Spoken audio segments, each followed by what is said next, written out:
Uma jovem de 19 anos que apareceu em um vídeo nas redes sociais fazendo comentários racistas no início do mês foi denunciada pelo Ministério Público do Estado e vai responder na Justiça pelos crimes de racismo e corrupção de menores. Para falar um pouco sobre esse assunto, nós conversamos com o advogado criminalista.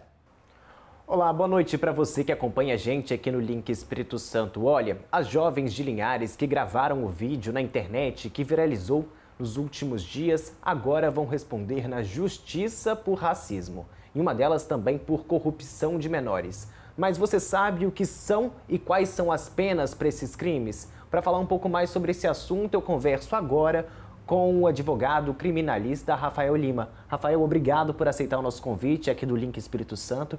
Queria falar um pouquinho com você, queria que você começasse falando um pouco pra gente o que é o racismo, como que ele é caracterizado, qual que é a diferença de racismo e injúria racial. Boa noite, obrigado. Boa noite, Enzo. Eu que agradeço. Boa noite a todos que estão nos assistindo.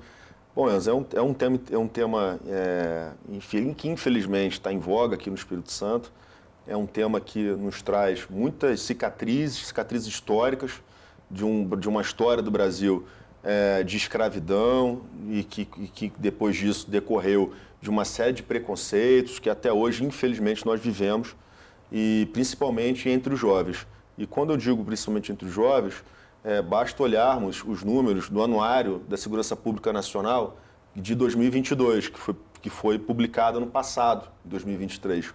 Aqui no Espírito Santo, por exemplo, nas escolas, o racismo, o bullying e mais algum outro tipo de violência, que não me fugiu aqui a memória, está acima da média nacional. Então, é o machismo, o bullying e o racismo.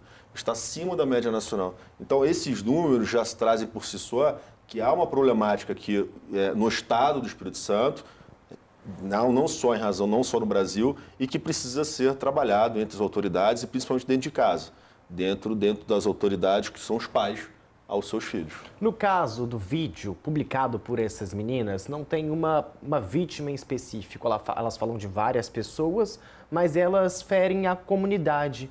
Queria que você falasse um pouquinho sobre a diferença entre racismo e injúria racial. Qual que é a diferença? Então, quando você tem uma vítima determinada, quando eu faço uma ofensa em razão da cor, da etnia, da religião e da nacionalidade, e também hoje em razão da opção sexual, porque o Supremo Tribunal Federal determinou que qualquer ofensa em razão da opção sexual é criminalizada e se enquadra como injúria racial. Então, também entra como injúria racial, quando você tem uma vítima identificada, com essa ofensa direcionada a alguém.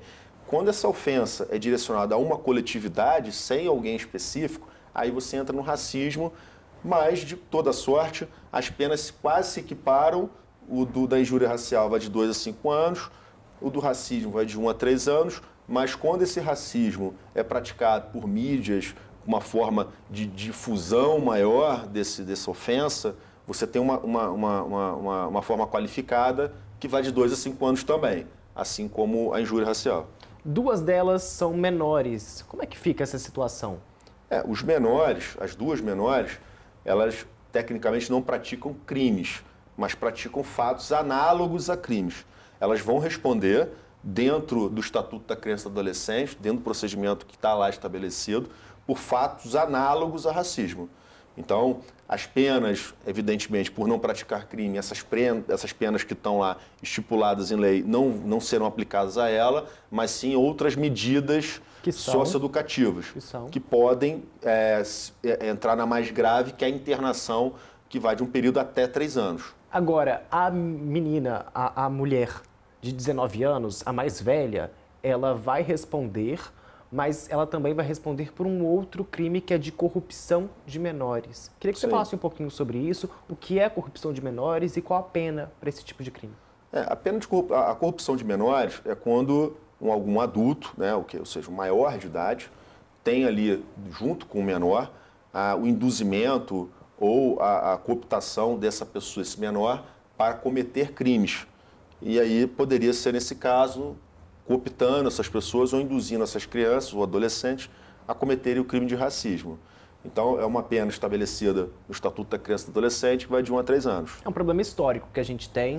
É um problema histórico, infelizmente, uma herança maldita dentro da nossa cultura brasileira, de escravidão, de séculos de escravidão, e que as pessoas têm que tirar da consciência, da cabeça, de que não existe brincadeira, não existe tom jocoso para uma situação tão séria que é o racismo. Então, estão brincando, as crianças estão brincando. Não, não é brincadeira isso, as pessoas sofrem. As pessoas foram, na escravidão, foram sequestradas, foram estupradas, foram assassinadas, foram tiradas de suas famílias. Não é uma situação que pode ser levada à brincadeira. A própria lei de injúria racial, de racismo, traz isso bem delimitado, ela especifica isso bem. Inclusive fala, no artigo 20b, se esse racismo foi feito em tom de brincadeira, não é diminuída a pena, é aumentada. Fica mais séria, mais grave ainda a pena. Ela pode ser aumentada de 1/3 à metade. Então isso deixa claro que isso não é excludente. Dizer que você fez uma piada, você fez uma brincadeira com alguém em razão da sua cor, da sua etnia, da sua opção sexual, da sua religião. Não existe brincadeira com uma situação séria dessa. A lei traz isso e isso de uma forma muito positiva.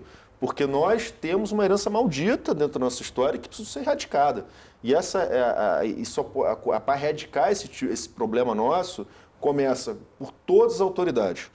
E quando eu digo todas as autoridades, não é só autoridade judiciária, autoridade policial, mas não. É o amigo que tem autoridade sobre aquela pessoa, é o conhecido que tem autoridade sobre aquela pessoa, é o pai e a mãe que têm autoridade sobre aquela pessoa. Então, são essas autoridades, todos nós, e isso nos inclui, inclusive. Rafael, o crime de racismo é um crime que não prescreve, não é? Não prescreve, é imprescritível e não cabe fiança, inclusive. E o que é preciso para prestar queixa contra o racismo? Contra pessoas que praticam racismo?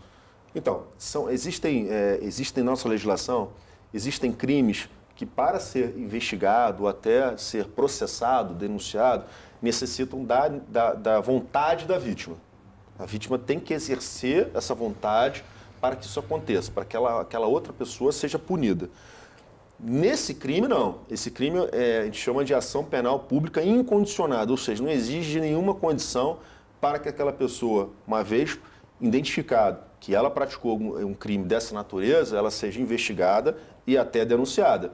Então, por exemplo, nesse caso do vídeo, apesar de não ter, pelo menos o que eu percebi, não ter uma vítima ali identificada, ou nominada, mas uma série de pessoas, pelo menos, né, o que parece, não precisa identificar essas vítimas para que essas pessoas, para essas meninas, sejam processadas ou até penalizadas. Basta, como aquilo foi divulgado, alguma autoridade policial, uma autoridade pública teve acesso, ela pode instaurar inquérito e o Ministério Público pode oferecer denúncia de ofício, por conta própria. Não precisa até porque no racismo não tem uma vítima identificada. Rafael, obrigado pela entrevista. Está aí o advogado criminalista Rafael Lima, que falou um pouco mais sobre o caso das meninas que publicaram aquele vídeo nas redes sociais. Eu devolvo ao estúdio aí com você.